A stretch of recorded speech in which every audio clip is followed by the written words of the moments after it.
So in this recording, we're going to talk about solar power system design calculations. So this is our general view of our solar power system. So we have a couple different things that we need to define here. So how we have is everything connected, but first let's start with the load. So the load is something like a light bulb or a fridge or anything that uses electricity. So you can think about anything you plug in your house. In this case, it's going to be plugged into the solar power system to be powered. So right now we're going to be using, in this example, a 100-watt AC light bulb. And we're going to be using it for 2 hours a day all year long. Then we have an inverter. So what an inverter does is it takes DC electricity and converts it to AC electricity. And it loses some electricity along the way. So we're going to assume that our efficiency is 50%. So efficiency a lot of times is labeled with a Greek letter called eta, which is right here. So that's why we have that. So whenever you see eta, think efficiency. And our inverter has a maximum power rating of 450 watts. So we'll have to take that into account. Also, in our system, we have something called a charge controller.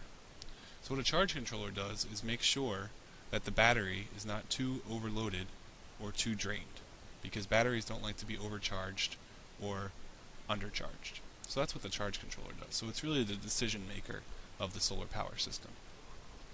So this isn't exactly right, but we're going to use 100% efficiency for the charge controller.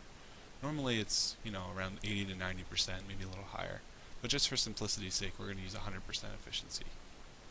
We're also going to say that the charge controller provides 10 amps maximum amperage. So that's its sort of upper limit rating, just like the inverter has an upper limit rating. We're also going to include some batteries in our system. Now, right now we don't know how many, so how we rate batteries is something called amp hours. So again, 1 amp hour is providing 1 amp for 1 hour.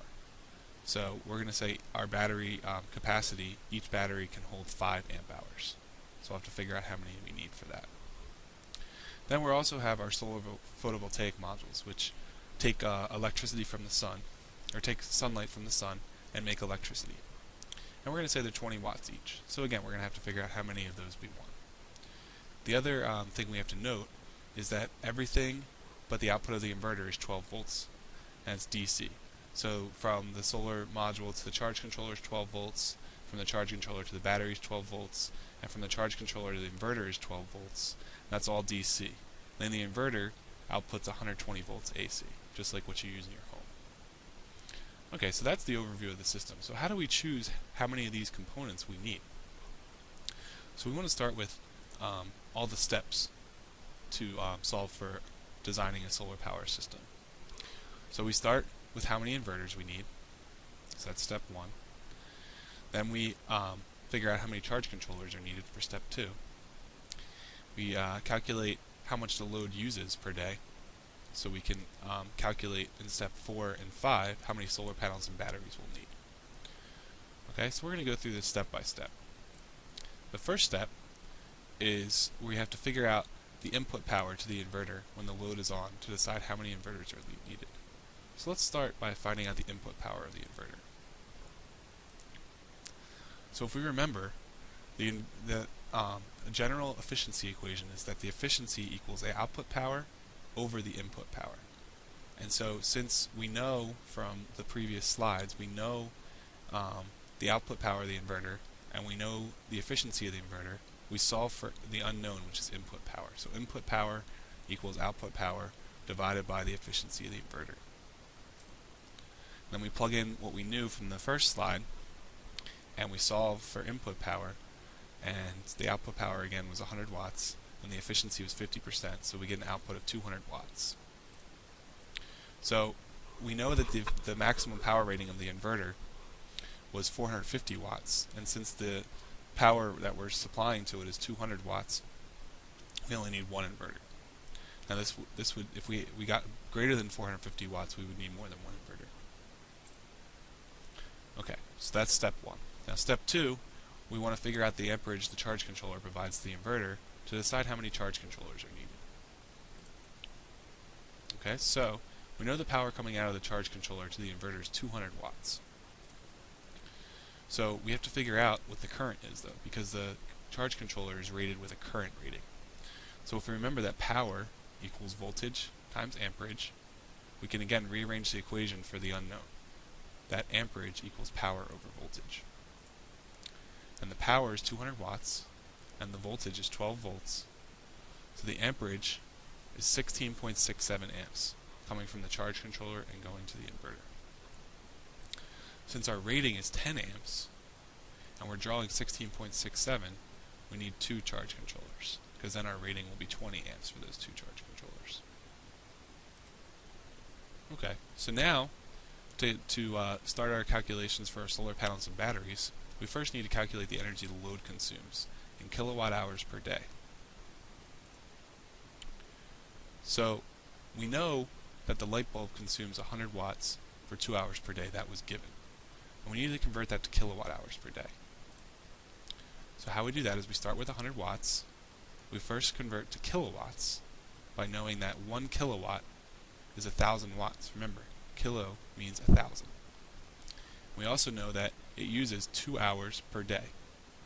So when we do our unit analysis, we see that we get 0.2 kilowatt hours per day. So that means that the energy coming from the charge controller is, again, we use that same equation we used before, except now we know that we're going to use energies, output energy and input energy instead of powers for this. And we do the same equation because we can use efficiency with energy or power. And we find that we need 0.4 kilowatt hours per day from coming out of the charge controller. Okay, so let's review a little bit what we've done so far.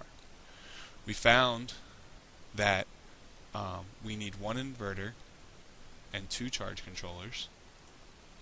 And we also found that going to the load is 100 watts when it's on, and so that's the power when the load is on, and the energy needed is 0.2 kilowatt hours per day. So then we also found that when the light bulb's on, the inverter is drawing 200 watts from the charge controller, and the energy it uses coming from the charge controller is 0.4 kilowatt hours per day.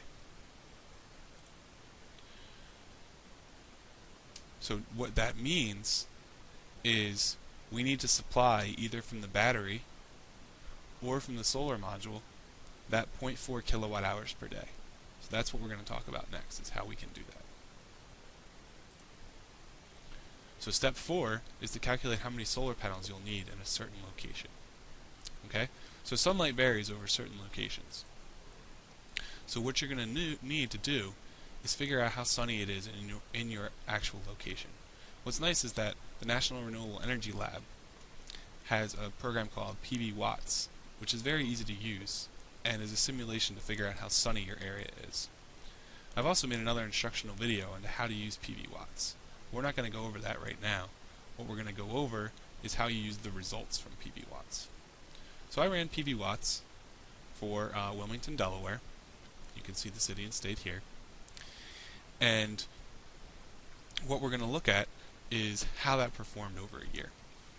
Okay? So what PV Watts gives us as a result here is this little thing. And what we really want to look at is the two first rows. So what we're going to do is look at each of the solar radiation outputs for each month of the year. Now, what we're worried about is when the solar output is very low, because that's when we want to design for. We want to design for the worst case, because when the solar output's low, that means we might not have enough power if we design for the better months. So we can see that December is the lowest number in solar radiation. So that's the worst month. So that's what we have to design for. So we see that that's 2.88 kilowatt hours per meter squared per day. So, but what we need to look at is how we can use that 2.88 kilowatt hours per meter squared per day. It turns out this unit is equivalent to something called sun hours. And you can also think of it as having the units of hours per day of full sunlight. So that would be like 2.88 hours per day of full sunlight. And since we know what the solar panel produces, which is 20 watts at full sunlight, you can use it to calculate the kilowatt hours per day that one solar panel produces, like so. So we know that 2.88 hours per day is what the solar panel produces, its full output. We know that 20 watts is produced by one solar panel, and again we use our unit conversion to convert from kilowatts to convert from watts to kilowatts, and we find that one solar panel produces 0.0576 kilowatt hours per day. So then we need to figure out how many solar panels we need to produce what we need. So we know we have to provide, from the previous step, 0.4 kilowatt hours per day. So to calculate how many solar panels we need, we do the following. We take in 0.4 kilowatt hours per day, because that's what we need, and we divide by 0.0576 kilowatt hours per day for one solar panel. And this gives us an answer of 6.94 solar panels. Now obviously we can't have 6.94 solar panels, so we round up that we need 7 solar panels. So step 5 is now we need to calculate how many batteries we'll need for the system to work without sunlight for a certain number of days. So just think about if you had a storm system come through and it wasn't very sunny days, you'd have to have some battery backup so you could supply the charge controller and the light bulb to turn on. So what we're going to do is we're going to say, okay, we're going to just say 3 days is needed where it's going to be really cloudy or really rainy and we have no sun and we need to power it with all batteries. And we know, again, that the load uses 0.4 kilowatt hours per day, and over 3 days this equals 1.2 kilowatt hours. So that's what we need to size our batteries for. We need our batteries to be able to supply 1.2 kilowatt hours. But the battery size is in amp hours. So the first thing we need to do is convert 1.2 kilowatt hours into amp hours. And how we do that is, we know that when we divide watts by volts, we get amps. So we have kilowatt hours, we divide by volts, and we get kilo amp hours. And then again we do our unit conversion with kilo, that we know 1,000 amp hours is in 1 kilo amp hour, so we need 100 amp hours. And since each battery is 5 amp hours, you need to have 20 batteries to get the 100 amp hour total. So that's how we figure out the number of batteries. Okay, so lastly, we just want to review that we're finished with our solar power calculation now. Now we started off, we know we needed one inverter, right? We needed 2 charge controllers, we needed 20 batteries, and we needed 7 solar modules. The next step would be to see how expensive this system would be. And I'll leave that as an exercise for you. Thanks for watching.